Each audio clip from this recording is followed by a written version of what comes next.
delighted to have amongst us Professor N.L. Mitra, who is serving legal education for the last more than 6 decades. He founded National Law School, University of Bangalore with the iconic Professor N.R. Madhava Menon in the year 1986.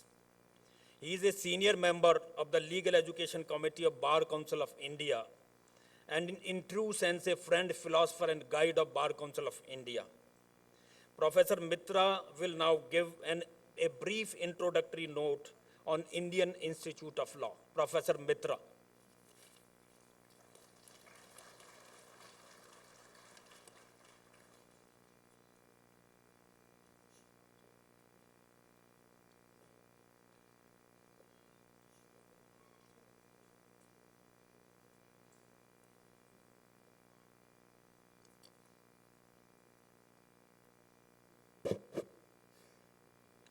Good morning to all of you, my Lord, and my friends on and off the dais. I'm really humbled by the Bar Council's invitation to introduce this institute. Of course, we are thinking about this institute for quite some time, but this Bar Council present team has taken the crusading effort of developing the legal education in its right spirit. You know, Bar Council has got the first experiment of introducing or sponsoring National Law School of India University in 1986. And after so long years, Bar Council is compelled to now have an institution for a kind of a new development of professional legal education in India. Now, on 3 basic propositions or tripods, I call it tripod, the entire institution of Indian Institute of Law is reposed. The first and foremost is establishing an academic staff college for the purpose of developing the young faculty and also providing opportunities of refresher courses on the grounds of specializations as the country is developing through, and also train the professionalize, the present law, our Education Commission says, you have to professionalize education, professionalize legal education. So bringing legal education closer to the profession. So this is the first pillar of this institution, developing young faculty, giving continuing education or refresher courses, and also exposing clinical education to the faculties, bringing faculty of the entire country closer to the profession. The second pillar, which is extremely important, and we took several years, several decades perhaps, to have this a kind of a meaningful continuing education, professional education, meaningful continuing professional education. This institute will take care of continuing meaningful professional education in 3 senses. The first is a long-term sense. This is the first time that in the world, excepting England, you have a professional institution, and maybe the second in command, second in line is Australia. Australia is going to have soon.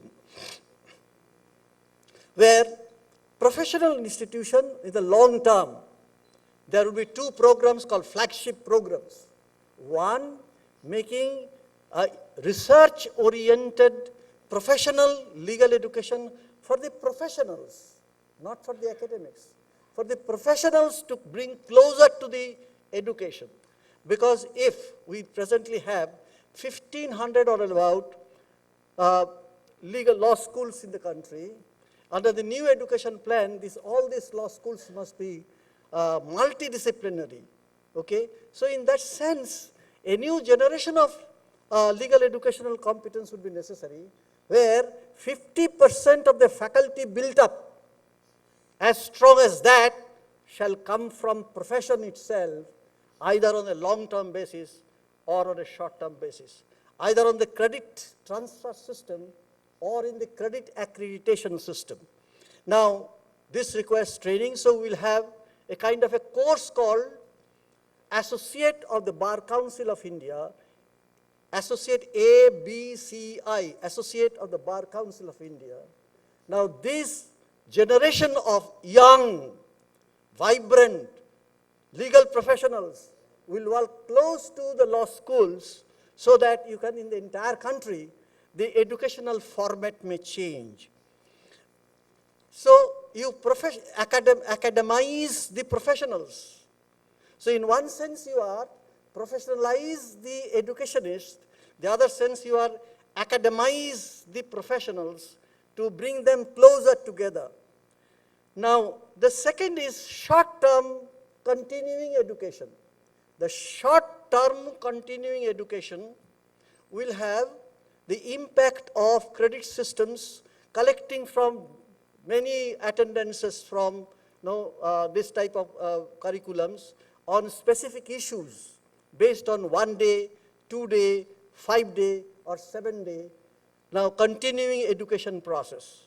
Now this would be therefore giving them credit points, and when they accumulate the credit points, they will get a master's degree equivalent ABCI diploma. Now, the next issue is that further long term, senior lawyers, those are senior lawyers, they are wisdom, they are depository with the wisdom. But this depository with the wisdom, we do not get realized for the purpose of academy. So what we are planning, what the Bar Council is planning, that they must be also now entering into a kind of a research projects of the Bar Council and take their own time. And at the end of accreditation, they will be also called Fellow of the Bar Council of India, FBCI. And this will be equivalent to PhD. Now this is for the professional to academize. And academy to become professionalized will have also accreditation on the basis of orientation courses, continuing education courses, and clinical courses. The third pillar, which is further important, is called the country. This is the country where we do not have policy built up institutions for the judiciary and not a good, worthy research center. We have a judicial research center in the IIL, but we want to have professionalized legal education as well as research and publication by this institution. And this institution will develop 2 types of papers. One is called judicial policy papers, like say administration had got policy papers, judiciary also will be having policy papers, policy dimensions, and also country-based papers, which is extremely important today. Today, when you are going to globalize the phenomena of the justice delivery system, you are therefore interested to have country-wise papers. These country-wise papers also will be produced by this institution and supplement the knowledge resources base of our judicial system. Of course, this is called capacity building.